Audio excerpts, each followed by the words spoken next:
ओम शांति, ओम शांति, ओम शांति। बाबा कह रहे मीठे बच्चे, तुम आए हो बाप से हेल्थ, वेल्थ, हैप्पीनेस सबका वर्षा लेने के लिए।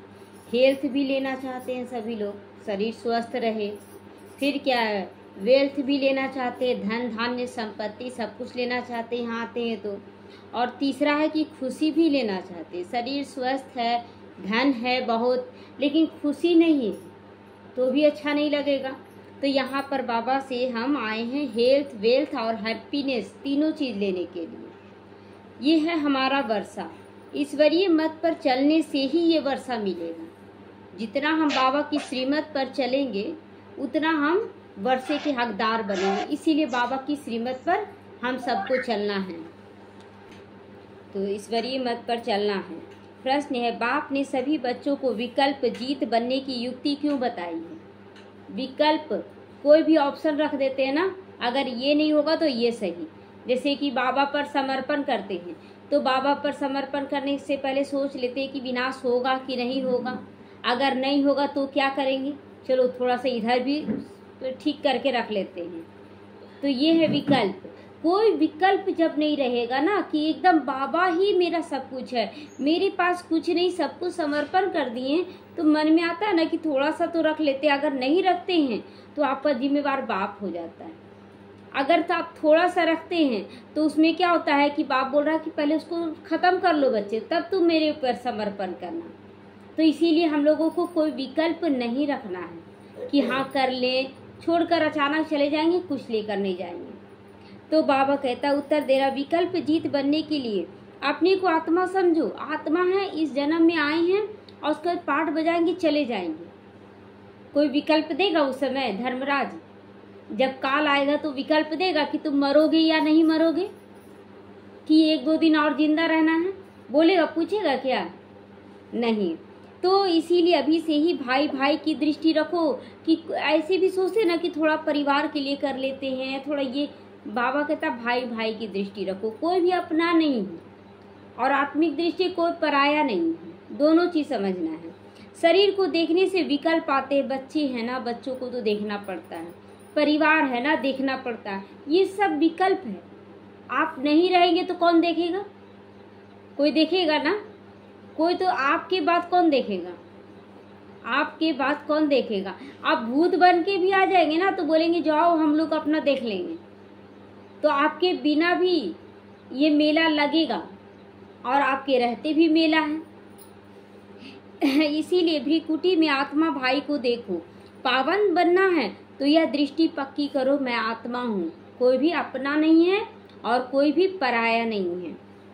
निरंतर पतित पावन बाप को याद करो, याद से कट निकलती जाएगी। कट क्या है? जंक। जंक लग गया ना, देवभान का जंक लग गया है। मैं आत्मा हूँ ये भूल गए हैं, और क्या याद रहा? मैं शरीर हूँ, मेरा नाम है, मैं इसकी पत्नी, इसका, इसकी माँ, इसका ये हूँ वो हूँ, सब याद है, लेकिन मैं आत्मा हूँ भूल गया हूँ। तो खुशी का पारा चढ़ेगा और विकल्पों पे विजय प्राप्त कर लोगे जब ये कट निकल जाएगा। जब हम सोचेंगे मैं आत्मा हूँ तो सारा कट निकलेगा, और सारा कट निकलेगा तो हम विजय प्राप्त करेंगे, और जब विजय प्राप्त करेंगे तो खुशी भी रहेगा, नशा भी रहेगा। ओम शांति। शिव भगवान उवाच, अपने शालिग्रामों के प्रति शिव भगवान किसके लिए कह रहा है ये वाणी? अपनी बच्चों के लिए, आत्माओं के लिए कह रहा है, उसको शालिग्राम कहते हैं। शिव भगवान उवाच है तो जरूर शरीर होगा तब तो वाच करेंगे ना। अब भगवान बात कैसे करेगा? तो भगवान को शरीर चाहिए, भगवान को शरीर चाहिए, और हम लोगों को भी शरीर चाहिए, इसलिए हम लोग भी शरीर में हैं और भगवान भी शरीर का आधार लिया है। तो बोलने के लिए मुख उनको चाहिए, तो सुनने वालों को भी कान जरूर चाहिए। आत्मा को कान और मुख दोनों चाहिए, सुनने और बोलने के लिए। अभी तुम बच्चों को ईश्वरीय मत मिल रही है, जिसको राम मत कहा जाता है। जो भी श्रीमत मिलता है ना बाबा का, बोलते हैं ना लोग कि नहीं हमको नहीं श्रीमत पर चलना है, मत चलो मत चलो, कल को तो मानना ही पड़ेगा। आज बोला जाता है कि बाबा के श्रीमत के अनुसार खान पान खाओ, और बच्चे बोलते हम नहीं खाएंगे। कल को पेट खराब होता है तो खाते हैं कि नहीं? कहाँ 56 भोग खा रहे थे रोज, पेट खराब हुआ तो कहाँ आज कुछ भी नहीं खाएंगे हम, मेरा पेट ठीक नहीं। कुछ भी नहीं में आ गए, कहाँ 56 भोग था। और बाबा कहता है बच्चे एक रस होकर चलो, रोज अच्छे से खाओ लेकिन एक रस होकर चलो। आज खूब खा लिए, कल कुछ नहीं। तो इसीलिए बाबा ये बच्चों को ईश्वरीय मत मिल रही है, बाहर वालों को तो नहीं बोलने जाएंगे बाबा, अपने बच्चों को बोलते हैं बच्चे ऐसे खाओ, ऐसे रहो, जिसको राम मत कहा जाता है। दूसरे फिर है रावण मत पर चलती हैं। ईश्वरीय मत और आसुरी मत दोनों पर चलकर हम लोग देख रहे हैं ना। रावण मत पर चलते आए, क्या मिला था? दुख, अशांति, बीमारी, और क्या मिला था? सुख मिला था क्या कभी? अपने बचपन से अभी तक चेक करें, सुख मिला? जो भगवान के आकर सुख चैन मिल रहा है, वो क्या बचपन से? इसी जन्म को चेक करें ना, आपको नहीं मिला होगा। मिला था कभी? जितना बाबा के साथ चलकर मिला, नहीं मिला। हाँ, बाबा की चलकर बहुत सारा विघन भी आया, विरोध भी हुआ, लेकिन विरोध में भी मजा आया कि खराब लगा? याद करते हैं तो अच्छा लगता है कि बहुत अच्छे से पार किए, चलो जो हुआ बहुत अच्छा हुआ। लेकिन पहले वाला जो दुख होता था ना, वो तो लगता था जैसे कोई रास्ता ही नहीं। यहाँ वैसा नहीं लगा। तो ईश्वरीय मत आधा कल्प चलती है, और ये जो मत पर अभी चल रहा है ना, आधा कल्प यानी सतयुग और त्रेता युग, इसी का प्रारब्ध तैयार होगा। तो बाप ईश्वरीय मत देकर तुमको देवता बना देती, और फिर सतयुग त्रेता में वही मत चलती, वही संस्कार चलता है। तो बाबा कहता वहाँ जन्म भी बहुत थोड़े होंगे, क्योंकि योगी लोग होंगे ना। योगी लोगों का आयु बड़ा होता है, और आयु जब बड़ा होता है तो जन्म कम होगा। ऐसे बार बार मृत्यु, बार बार जन्म लेना पड़ता है, और योगी लोग कम जन्म लेंगे लेकिन पर पूरा जीवन जिएंगे। तो और द्वापर कलयुग में है रावण मत। यहाँ तो जन्म भी बहुत होते हैं, क्योंकि भोगी लोग हैं, खूब खाते हैं, खूब खा रहे हैं, खा खा के मर रहे हैं लोग। हाँ, अचानक इतना खा लेते हैं ना कि उनका नब्ज जाम हो जाता है। देखेंगे रात को सोते सोते ही शरीर छोड़ दिए, पता ही नहीं चलता उनको कि कब शरीर छोड़ देंगे। इसीलिए आयु कम होती है, बहुत संप्रदाय हो जाते हैं तो और बहुत दुखी होते हैं। देखिए, एक धर्म होता है तो ठीक है। अब जैसे कि घर में ना कि एक माँ बाप है और उसके बच्चे हैं, देखिए बहुत सुखी है। और जब है ना माँ बच्चों का शादी कर दीजिए, बढ़ जा गया, उसकी पत्नी आया उसके हिसाब से चलने लगा, उसकी पत्नी आया उसके हिसाब से चलने लगा, संप्रदाय बढ़ गया। अब देखिए घर में कलह कलेश शुरू हो गया। तो जब एक माँ बाप का राज्य चलता है तो बहुत अच्छा। वही बाबा कह रहा है कि बहुत संप्रदाय हो जाते हैं तो बहुत दुखी हो जाते हैं। तो एक माँ बाप का राज्य कब चलता है? सत्युग और त्रेता युग, और द्वापर से संप्रदाय बंटना शुरू हो जाता है। तो राम मत वाले फिर रावण मत से मिल जाते हैं। राम मत वाले फिर अपना बुद्धि तो चलाते नहीं है द्वापर से, तो रावण मत से मिलना शुरू कर देते हैं। तो सारी दुनिया की रावण मत हो जाती है। फिर बाप आकर सबको राम मत देते हैं। सतयुग में राम मत है, ईश्वरीय मत है। राम मतलब आत्मा का मत है, परमात्मा का मत है, उसको कहा जाता है स्वर्ग। ईश्वरीय मत मिलने से स्वर्ग की स्थापना हो जाती है आधा कल्प के लिए। एक जन्म चलने से कितना फायदा है। इस जन्म को तो अच्छा बनाता ही बाबा है, लेकिन 21 जन्म और अच्छा बनाता है, जिसके लिए वो लोग बोलते ना कि बेटी वो जो 21 कुल को उतारे। बेटी वो माना शरीर को नारी का रूप दिया गया है। तो ये जन्म जो मिला, ये शरीर द्वारा हम अच्छा कर्म करके 21 जन्म तार रहे हैं ना अपने आप को, और परिवार वालों को भी निकाल रहे हैं। तो जब पूरी होती है तो रावण राज्य शुरू होता है, उसको कहा जाता है आसुरी मत। अब अपने से पूछो, हम किस मत पर चलना चाहते हैं? किस मत पे चलना चाहते हैं, ईश्वरीय मत की आसुरी मत? ईश्वरीय मत। हम आसुरी मत से क्या करते थे और ईश्वरीय मत से क्या करते हैं, कर रहे हैं? आसुरी मत पर क्या करते थे? एक दूसरे से लड़ाई झगड़ा, उसको बोलना, उसको दुख देना, मनसा से उसको श्रापित करना। और ईश्वरीय मत पर सबको दुआ देना, सबको दुआ देना। तो आगे जैसे कि नरकवासी थे ना, अभी स्वर्गवासी बन रहे हो। दुआ देने का काम किसका है? देवी देवताओं का। और बददुआ देने का काम है राक्षसों का। तो हम पहले नरकवासी थे, तो शिवालय में फिर स्वर्गवासी बनते हो, फिर स्वर्गवासी बनते हैं शिवालय में। सतयुग त्रेता को शिवालय कहा जाता है। जैसे नाम से स्थापना होती है तो उसका नाम भी रखेंगे ना, तो वह है शिवालय, जहाँ देवी देवता रहते हैं। शिवालय जो शिव के द्वारा स्थापन किया हुआ आलय हो। आलय मतलब धर्मशाला भी बोलते हैं। तो रचयिता बाप ही तुमको यह बातें समझा रहे हैं। धर्मशाला से याद आया कि एक बार ना एक राजा था, तो उसके पास साधु आया मांगने के लिए। तो बोला कि तुम्हारा तुम्हारे जो पूर्वज थे उनसे हम दान लेते थे, वो कहाँ हैं? तो बोले नहीं, सो हम ही अब राजा हैं। तो बोले कि तुम राजा हो तो तुम्हारे पहले कौन था? तो बोले कि पहले वो मेरे पिताजी थे। तो नहीं, उसके पहले कौन थे? बोले उनके पिताजी है। तो फिर बोला कि ये तुम्हारा ये धर्मशाला कब से बन रहा है, कब से चल रहा है? तो बोले कि ये धर्मशाला नहीं, मेरा महल है। तो बोले कि महल कैसे हुआ?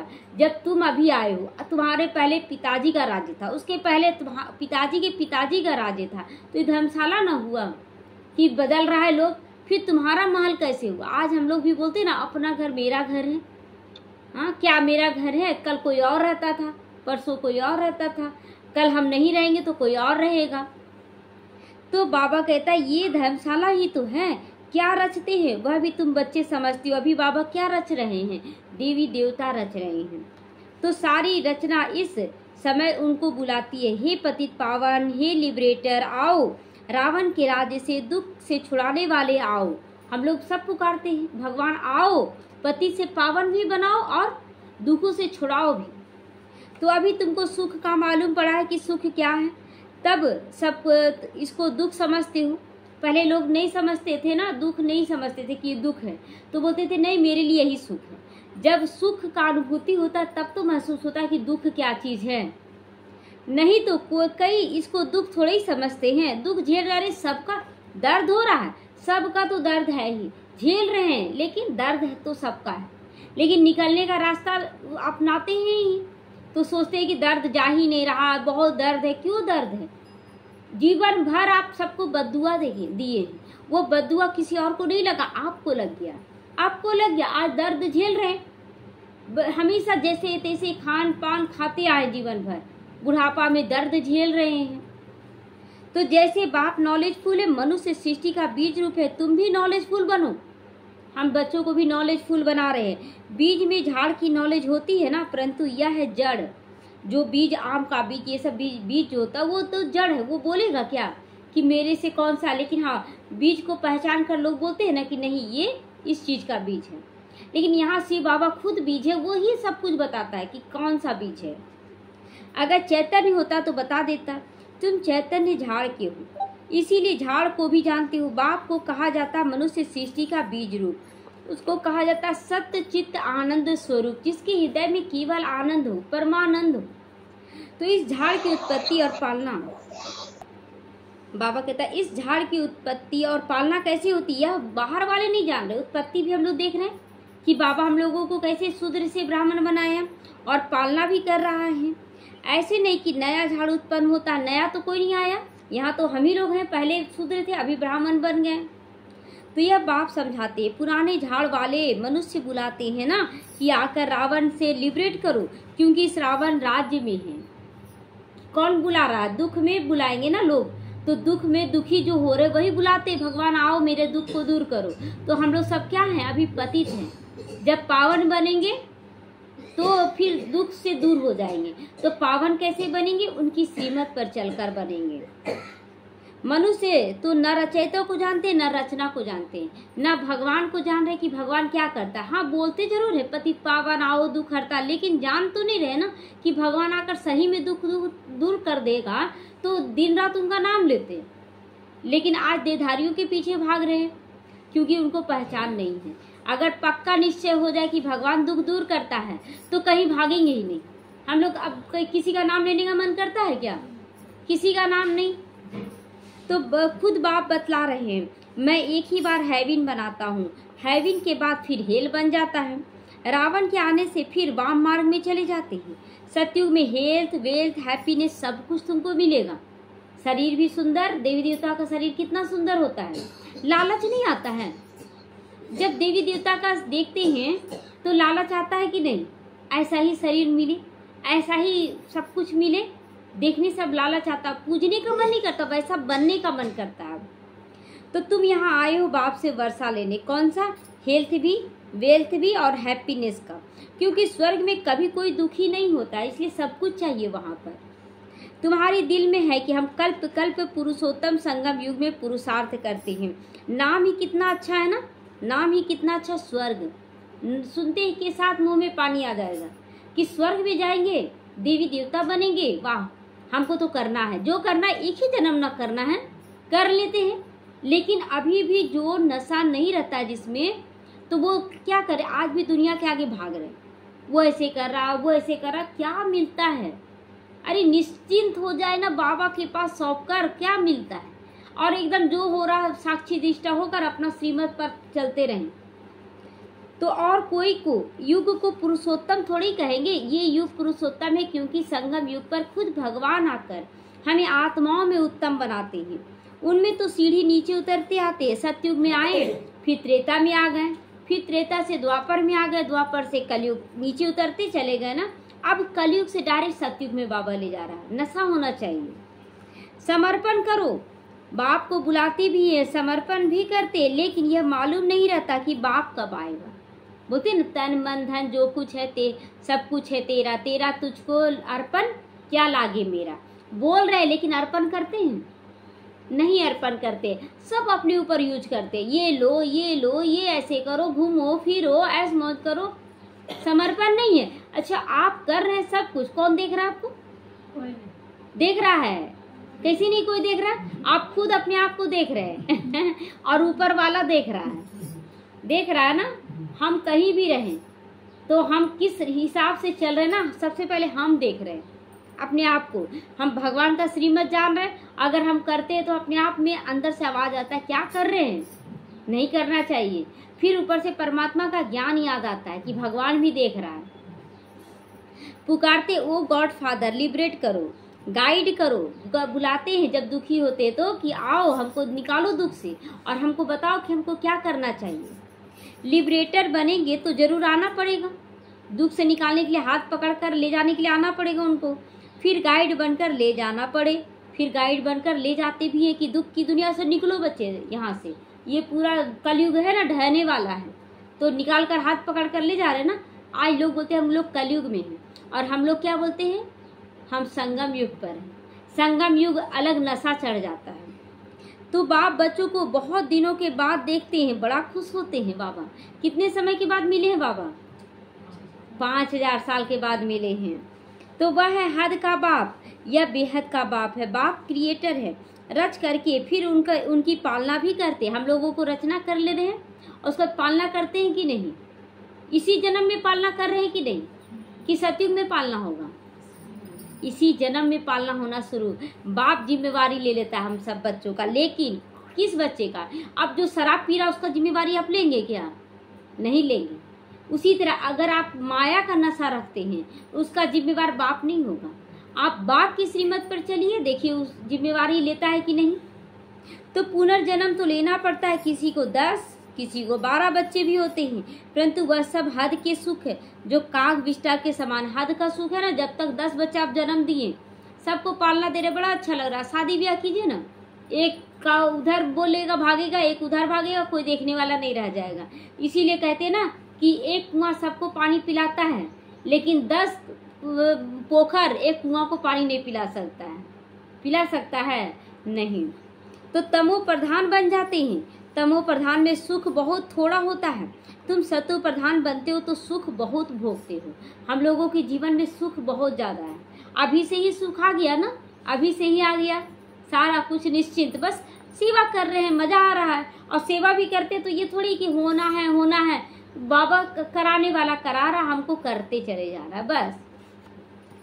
सतो प्रधान बनने की युक्ति बाप आकर बताते। बाप को ऑल माइटी अथॉरिटी कहा जाता है। ऑल माइटी मतलब सर्वशक्तिमान है, वो सभी शक्तियों को देता है। मनुष्य समझते गॉड ऑल माइटी अथॉरिटी है, तो जो चाहे सो कर सकते हैं, मरे को जिंदा भी कर सकते हैं। एक बार कोई लिखा था, अगर आप भगवान है तो मक्खी को जिंदा करके दिखा दो। ऐसे ढेर प्रश्न पूछते हैं, भगवान से क्या क्या उम्मीद लेकर आते हैं कि भगवान ऐसे करे वैसे करे। तुमको बाप ताकत देते जिससे तुम रावण पे जीत पाते हो। अब मक्खी को जिंदा करने के लिए भगवान आएगा क्या? भगवान संस्कार भरने के लिए आता है, भगवान सत्युग लाने के लिए आता है, हमारी पहचान देने के लिए आता है। भगवान में है शक्ति, वो चाहे तो 1 सेकंड में पूरी दुनिया को स्वर्ग बना दे, लेकिन फिर उसमें कौन आएगा? फिर पूरी दुनिया की आत्मा उसमें आ जाएगी। संस्कार तो है नहीं। आप आपके पास करोड़ों रुपया, आप घूस देकर अपने बच्चे को डॉक्टर बना दीजिए, आपका बच्चा डॉक्टर बन जाएगा। आपके पास ताकत है, पैसा घूस देकर आप डॉक्टर बना दिए। तो यही चीज है भगवान के साथ भी। अगर वो चमत्कार करके हम लोगों को देवी देवता भी बना दिया, लेकिन संस्कार नहीं रहेगा तो हम जी पाएंगे? फिर तो हम लड़ाई झगड़ा करना शुरू कर देंगे। अभी बाबा चमत्कार दिखाने नहीं आया है, अभी संस्कार भरने के लिए आया है। तो बंदर से मंदिर के लायक बनते हो। अभी मंदिर बंदर थे हम लोग। बंदर क्या करता, कभी इस पेड़ पे उछलता है, कभी उस पेड़ के, कभी ये लेना कभी वो लेना। हम लोगों को एकाग्रता सिखा देता है बाबा। तो उन्होंने फिर क्या क्या बना दिया। वास्तव में तुम सब सीताएं भक्तियां हो। हम लोग सब भक्तियां है ना, भगत थे और सीताएं थे, तड़प रही थी रावण की कैद में। तो वास्तव में तुम सब सीताएं भक्तियां हो। हम लोग सब सीता हैं। राम तो एक ही है। राम मतलब परमात्मा राम। तो परमात्मा राम तो एक ही है और हम सब शरीर में, इसलिए हम सब सीताएं हैं। तुम सबको रावण से छुड़ाया है। बाबा ने हम सबको छुड़ा दिया ना रावण की जेल से। कितना हम बंधे हुए थे, आज बाबा कितना आजाद कर दिया। रावण द्वारा तुमको कभी भी सुख नहीं मिल सकता है। जितना आप सोचेंगे ना, मेरा शरीर, मेरा परिवार, मेरा घर, कभी सुखी नहीं रहेंगे। कभी शरीर में कष्ट आएगा, तो कभी परिवार में कलह कलेश आएगा, कभी धन संपत्ति में कमी आ जाएगा, सबसे डिटैच हो जाए, मजा आएगा फिर जीवन जीने में। तो इस समय सब रावण की जेल में है। राम की जेल में नहीं कहेंगे, राम की जेल नहीं कहेंगे। राम की जेल होती है क्या? राम तो आजाद कर देता, उड़ता पंछी बना देता है। राम आते हैं रावण की जेल से छुड़ाने। रावण 10 सिर वाला बनाते हैं। रावण क्या करता है, हमें 10 सिर वाला बना देता है। और परमात्मा 10 सिर से 1 सिर वाला बनाता है। 10 सिर वाला है ना, काम, क्रोध, लोभ, मोह, अहंकार, ईर्ष्या, द्वेष, झूठ, चुगली, सब का सिर लग जाता है। बोलते ना सिंह निकल गया, तो उसको सिंह भी दिखाते हैं राक्षस का। तो उनकी 20 भुजाएं दिखाई हैं। बाप ने समझाया 5 विकार पुरुष के और 5 विकार स्त्री में, दोनों में विकार होता है। ऐसा नहीं कि केवल स्त्री नरक का द्वारा या तो केवल पुरुष खराब है। कोई लड़की, अगर लड़का लड़की भागता है कहीं प्यार में पड़कर, चाहे जो भी आकर्षण में पड़कर, तो केवल एक तो नहीं भगाता। बोलते हैं वो लड़का बहुत बदमाश है, लड़की को भगा कर ले गया, या कोई लड़की बदमाश है, लड़के को भगा कर ले गई। तो अरे भगा कर कैसे ले गई? दोनों मैच्योर है, दोनों उम्र में है एक जैसा, तो एक दूसरे को कैसे? दोनों अपनी सहमति से भागता है, लड़का हो चाहे लड़की हो। तो यहाँ विकार स्त्री में भी है, पुरुष में। हम बोलेंगे ना कि मेरा पति खराब, मेरा बच्चा खराब, कोई खराब नहीं। हम भी खराब थे, हम भी खराब थे, वो भी खराब था। हम अच्छे बने, वो भी अच्छा बन गया। तो उनको कहते हैं रावण राज्य। वह 5 विकार रूपी माया का राज। जब हम दूसरों पे उंगली उठाते हैं तो वो हो गया रावण राज। जब हम समझ जाते हैं कि मेरी गलती से हो रहा है, तो ये राम राज आना शुरू हो जाएगा।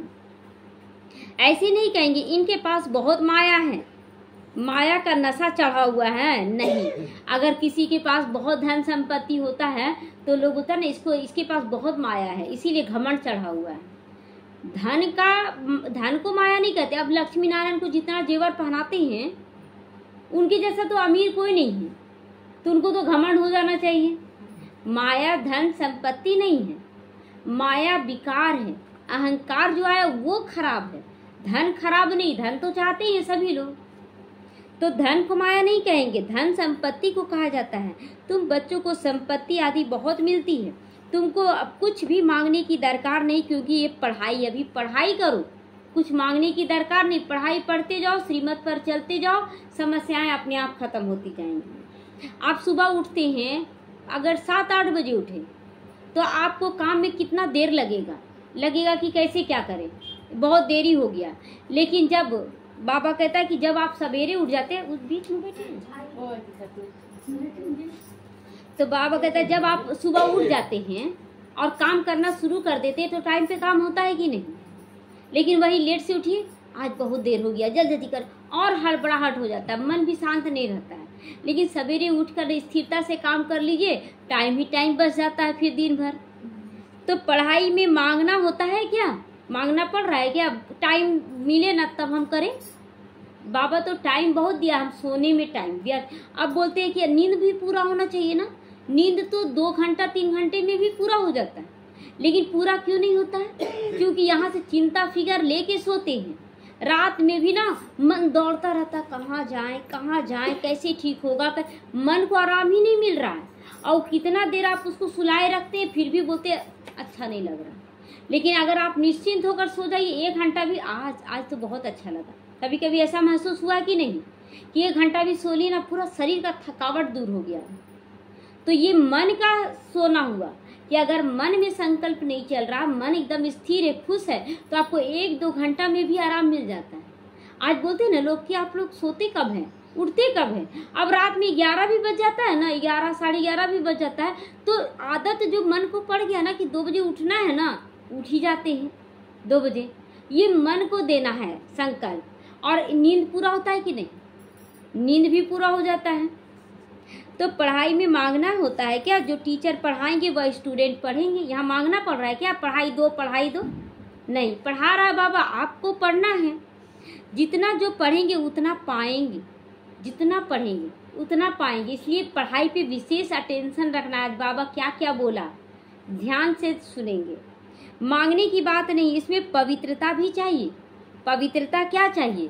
तन का पवित्रता सभी लोग, बाहर वाले भी हैं। यहाँ मन की पवित्रता चाहिए। अगर मन में दुख, चिंता, बीमारी, दूसरों के प्रति गलत भावना, आप कभी चैन से नहीं रहेंगे, कभी चैन से नहीं। अंदर में एकदम शुभ भावना भरपूर हो जाए। कोई वो कुछ भी करे, चलो मेरा चुकतू हो गया, खत्म कर दे, उसको ज्यादा सोचे नहीं।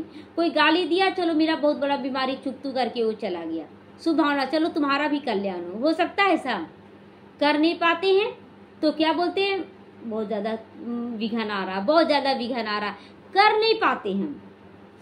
तो इसमें पवित्रता चाहिए। एक अक्षर की भी वैल्यू देखो कितना है, पद्मा गुना है।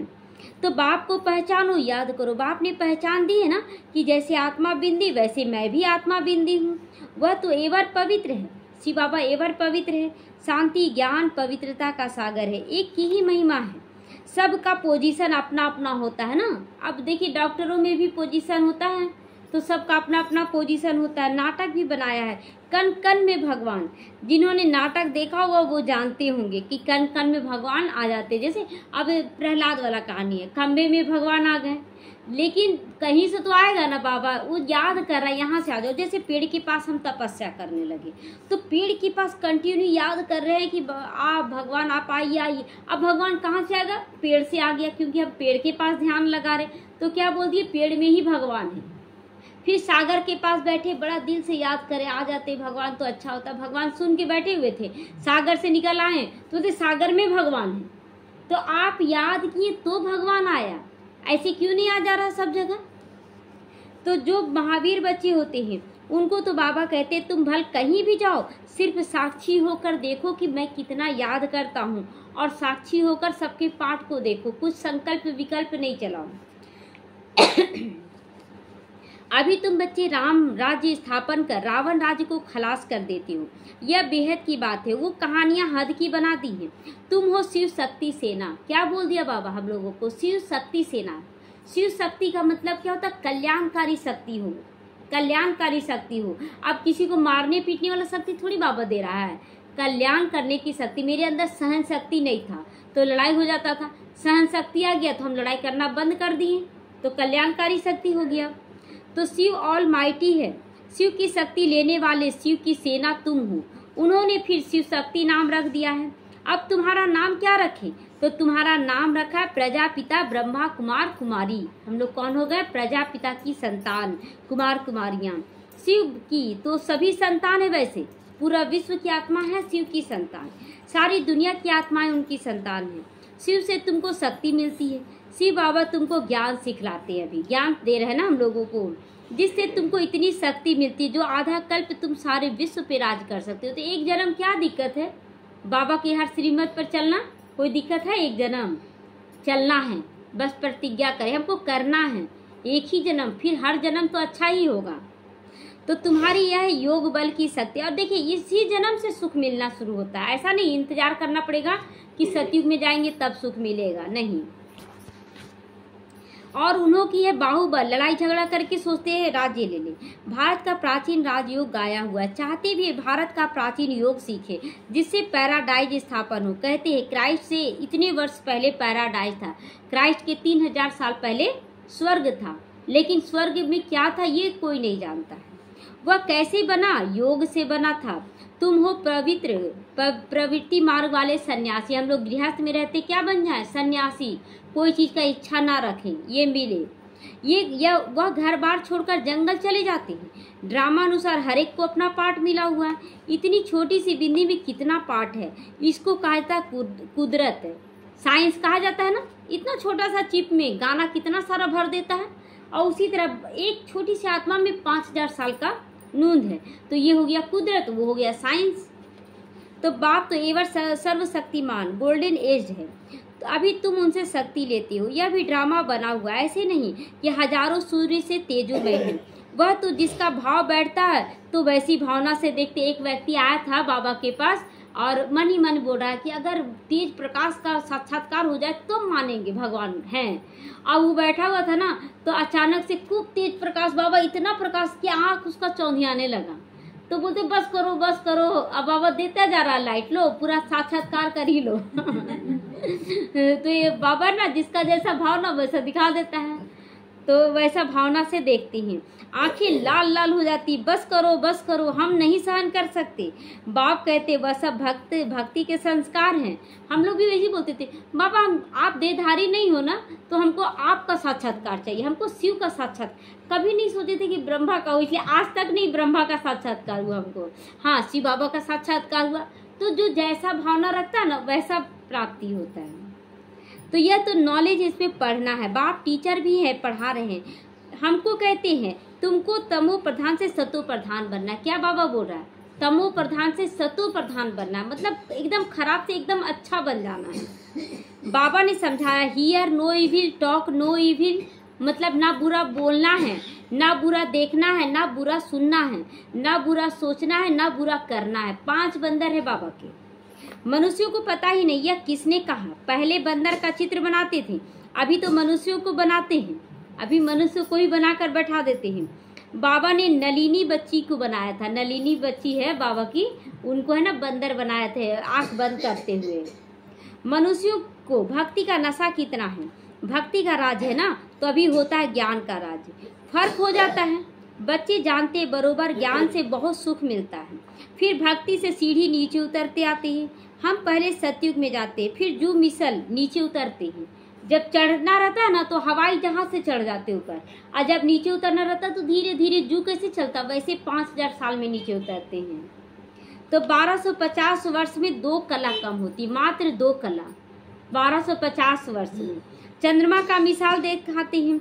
चंद्रमा को ग्रहण लगता है, कलाएं कम होने लगती हैं, फिर धीरे धीरे कलाएं बढ़ती हैं तो 16 कला हो जाती है। तो यह अल्पकाल की बात है। देखिए अल्पकाल क्या बोला है कि चंद्रमा पूर्ण कितने समय के लिए होता है? 1 दिन के लिए, अब बाकी समय घटने और बढ़ने में लगा देता है। जबकि जो सतयुग में होगा ना चांद, वो पूर्णिमा का चांद होगा हमेशा सतयुग में। त्रेता युग में थोड़ा सा कटेगा और द्वापर युग में आधा कटना शुरू होगा, पूरा नहीं कटेगा। और अभी कलयुग है ना, इसलिए पूरा बढ़ता है घटता है। और अल्पकाल का सुख के लिए दिखाते 1 दिन के लिए वो बनता है पूर्णिमा का चांद। तो अल्पकाल की बात है, यह है बेहद की बातें। इस समय सभी पर राहु का ग्रहण लगा हुआ है। ऊंची से ऊंचा बृहस्पति की दशा, जितना आप वृक्षपति यानी शिव बाबा की श्रीमत पर चलेंगे आपके ऊपर बृहस्पति का दशा बैठ जाएगा। नीचे में नीची है राहु की दशा, नीचे में नीची है राहु की दशा। सबसे खराब दशा होता है राहु के दशा, एकदम दिवाला निकाल देता है। राहु की दशा में क्या होता है? सब खत्म कर देता है। और बृहस्पति की दशा में सब भरपूर कर देता है, चारों तरफ से रास्ता खुल जाएगा। बृहस्पति की दशा में हम चढ़ते हैं, वह बेहद का बाप कोई जानते नहीं बाहर वाले। अब राहु की दशा तो सबके ऊपर बरोबर है, यह तुम जानते हो और कोई को पता नहीं। राहु की दशा ही इंसॉल्वेंट बनाती है, इंसॉल्वेंट यानी कि विकारी बना देती है, खाली कर देती है। बृहस्पति की दशा में सॉल्वेंट बन जाते, भरपूर हो जाते हैं। भारत कितना सॉल्वेंट था, भरपूर था, एक ही भारत था। सतयुग में राम राज्य पवित्र राज्य होता है जिसकी महिमा होती है। अब पवित्र राज्य वाले गाते निर्गुण मुझ निर्गुण हारे में अब कोई गुण नहीं बचा है, अब आकर तुम ही तरस परो। तो ऐसी संस्थाएं भी बनाई है जैसे निर्गुण संस्था। अरे यह तो सारी दुनिया ही निर्गुण बन गई है, कोई है गुणी? कोई भी गुणी नहीं है। एक की बात थोड़ी है, यहाँ बच्चे को हमेशा महात्मा कहते। छोटा बच्चा में कोई विकार नहीं होता है तो उसको महात्मा कहा जाता है। तुम फिर कहते हो कोई गुण नहीं, अब फिर अभी हम लोग बड़े हो जाते हैं तो बोलते मेरे अंदर कोई क्वालिटी नहीं है। तो यह तो सारी दुनिया है जिसमें कोई गुण ना होने के कारण राहु की दशा बढ़ गई। आज दुख का कारण क्या बना? क्योंकि हमारे अंदर कोई क्वालिटी नहीं है। अब बाबा ठीक कर रहा है। अब बाप कहते दे दान तो छूटे ग्रहण। तो दान क्या देना है? लोग ग्रहण लगता तो आलू चावल दाल ये सब देते हैं, यहाँ पर ग्रहण तो लगा हुआ है, दुख है ना, तो यहाँ ग्रहण देना है। दान क्या देना है कि काम क्रोध लोभ मोह अहंकार पांचों विकार का दान देना है। तो अब जाना सबको है, देश सहित देश के सभी धर्मों को छोड़ो। देश के धर्म क्या है? हम पति हैं, हम पत्नी हैं, हम माँ बाप हैं, हम बहू हैं, ये सब धर्म है। इसको छोड़ देना बुद्धि से। अपने को आत्मा निश्चय करो। तुमको अब घर जाना है, बाबा अब घर जाने के लिए कह रहा है, वापस जाना है। पवित्र न होने के कारण वापस कोई नहीं जा सका। अब बाप पवित्र होने की युक्ति बताते, बेहद के बाप को याद करो। कई कहते बाबा हम भूल जाते हैं। बाबा कहते मीठे बच्चों, पतित पावन बाप को तुम भूल जाओगे तो तुम पावन कैसे बनोगे? इसीलिए 24 घंटे याद करते। जब भी परिस्थिति आता है तो बाबा को भूल जाते, जबकि याद करना है तभी तो ठीक होगा।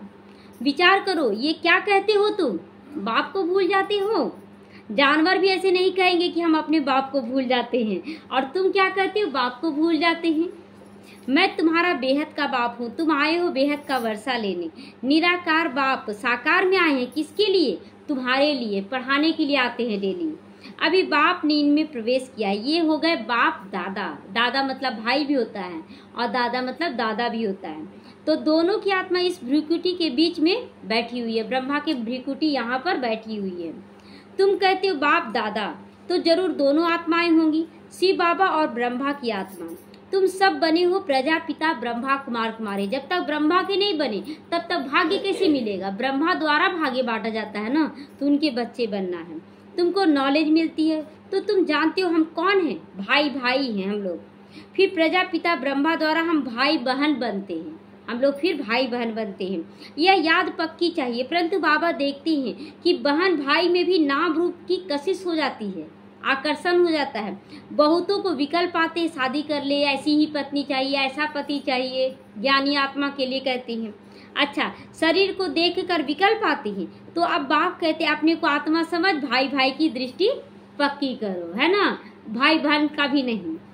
तो आत्माएं सब ब्रदर्स हैं। ब्रदर्स हैं तो जरूर बाप भी चाहिए। सबको एक बाप मिला है, सभी बाप को याद करते हैं। अभी बाप कहते सतो प्रधान बनना है तो मुझे एक को याद करो और किसी को याद नहीं करो। जितना याद करेंगे कट निकलती जाएगी, खुशी का पारा चढ़ेगा और कशिश होगी, लेकिन नंबरवार पुरुषार्थ अनुसार खिंचाव होगा। अच्छा, मीठे मीठे सीखी लदे बच्चों प्रति माता पिता बाप दादा का याद प्यार और गुड मॉर्निंग। रूहानी बाप की रूहानी बच्चों को नमस्ते। हम रूहानी बच्चों की रूहानी माता पिता बाप दादा को याद प्यार गुड मॉर्निंग और नमस्ते नमस्ते। शुक्रिया बाबा, शुक्रिया। आज धारणा के लिए मुख्य सार है, पढ़ाई पे पूरा ध्यान देना है, स्वयं को संपत्तिवान बनाना है, सारी संपत्ति का मालिक बनना है, कुछ भी मांगना नहीं है। मैं शांत स्वरूप हूँ, शांति का धन मेरे पास है, संतुष्टता का धन मेरे पास है। एक बाप को याद करो और पवित्रता की धारणा से पद्मापति बनना है, पद्मा पदम पति बनना है। बाबा बोल रहा है कि एक पवित्रता की धारणा से मन बुद्धि को भी पवित्र बना ले तो पद्मापति बन जाएंगे। राहु के ग्रहण से अगर मुक्त होना है तो विकारों का दान देना है, काम क्रोध लोभ मोह अहंकार का दान देना है। नहीं, बुरा नहीं सुनना है, बुरा नहीं बोलना है, बुरा नहीं करना है, बुरा नहीं देखना है। जिन बातों से सीढ़ी नीचे उतरे निर्गुण बन गए उन्हें बुद्धि से भूल जाना है। वरदान है, पहले आपके मंत्र द्वारा सभी का स्वमान प्राप्त करने वाले निर्माण सो महान बनो। दूसरों को भी आगे बढ़ाना है और महान बनना है। यही महामंत्र सदा याद रहे कि निर्माण ही महान बन सकते, सभी के नज़र में महान बन सकते हैं। पहले आप करना ही सभी के स्वमान प्राप्त करने का आधार है। महान बनने का ये मंत्र वरदान रूप में सदा साथ रखना है। वरदानों से ही पलते हो, उड़ते हो, मंजिल तक पहुंचते हो। वरदान में ही पल रहे ना। आज इतना जल्दी संभव नहीं था इतना ऊंचाई पे जाना, तो वरदान पाल रहा है। मेहनत तब करते हो जब वरदानों को कार्य में नहीं लगाते हो। क्या बाबा बोला, तुम विजयी आत्मा हो, तो फिर हारने का डर कैसा, फिर रोने का डर कैसा। तो अगर वरदानों में पलते रहो तो वरदानों को कार्य में लगाते रहो, मेहनत समाप्त हो जाएगी। बाबा आप बोले मैं भरपूर आत्मा हूँ, तो मैं भरपूर हूँ, कैसे तुम करोगे अब तुम जानो। मैं वरदानों में पलने वाली आत्मा हूँ। तो सदा सफलता और संतुष्टता का अनुभव करते रहोगे, सदा सफलता और संतुष्टता का अनुभव करोगे। स्लोगन है, सूरत द्वारा सेवा करने के लिए अपना मुस्कुराता हुआ चेहरा ही रखो। रमणीकता और गंभीरता स्वरूप इमर्ज करो। रमणीक भी होना चाहिए हमारा चेहरा, हंसमुख भी। अब जोर जोर से हंसने की बात नहीं है, लेकिन मुस्कुराता हुआ चेहरा, निश्चिंत स्थिति, ये है रमणीकता और गंभीरता का बैलेंस। तो हमेशा मुस्कुराता हुआ रखना चेहरा। ओम शांति।